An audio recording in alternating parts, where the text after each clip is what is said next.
My number 10 is What Now by Brittany Howard. Hey, nice. It didn't make my list, but I love it. Late entry here. I remember us talking a little shit about this album when it came out. It didn't connect It's just immediately. Well, it's I almost, when I listen to it, I almost feel like it's too good for me. Like I'm like, this is too. It didn't hit you in the it's right point heady. of your life. Well, it's just too like well constructed and like complicated and vibey that I feel like it's too cool for me. That is the first impression that you get from it. Absolutely. But if you kind of take a breath and just put it on track one, listen through it all the way, it's not that weird and experimental. There are a couple songs where she does kind of go out there with the instrumentation, but this is not a crazy weird album. Like there's a lot of very kind of straightforward electronic influence here. Yeah.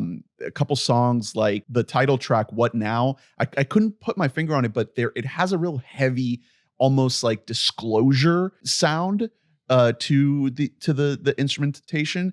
And then Prove It To You has like a Daft Punk little it's like electronic, to it. Like the slower Daft Punk stuff.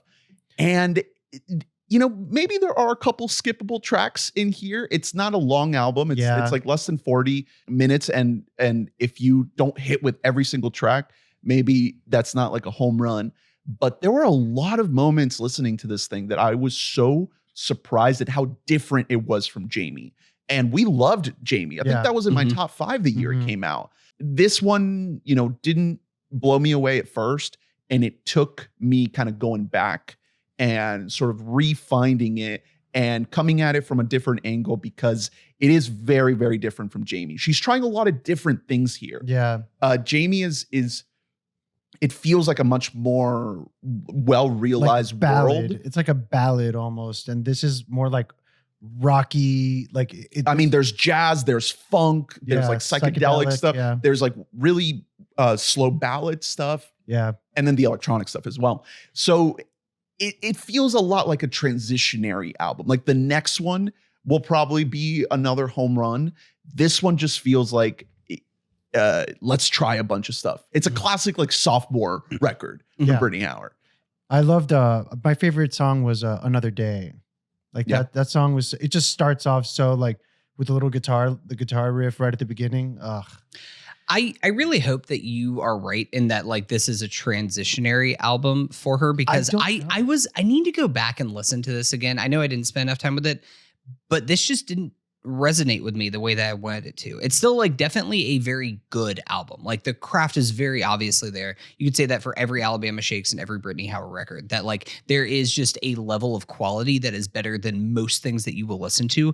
But this one just didn't have the stickiness with me that a lot of them have in the past. I heard there's some rumors that she's either starting up the Alabama Shakes again or starting up like a hardcore band. No. I mean, sick. I think what this album shows is that she can kind of do anything. She's got the voice. She doesn't want to be put in a single corner. And I could see her, almost pulling like a King Gizzard, like do a thrash metal album. I don't know. Let's hear it. I'll hear it. People are saying she might be the next King Gizzard. Yeah. She alone. She's all of the gizzards. Where you don't just do one genre, you do all of them. This honestly, I feel like I'm almost saying it's like more of like a me problem than a her problem. Cause it's like, it's undoubtedly incredible music, but this honestly happens with a lot of artists nowadays, because in the indie realm, you're sort of able to start more out there than you used to be. Like, and you can find people more easily on the internet.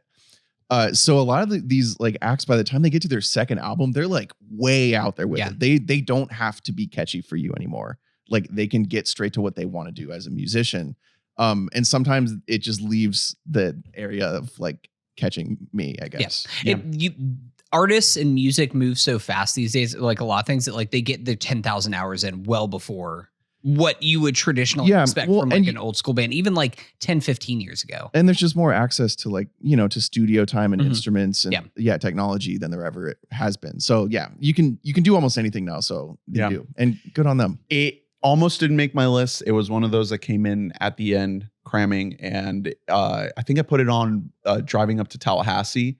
And it's one of those where when you're just locked in the car and you cannot escape the music. It really just transported me. Yeah. No distractions except focusing on the road. Perfect vibe for that.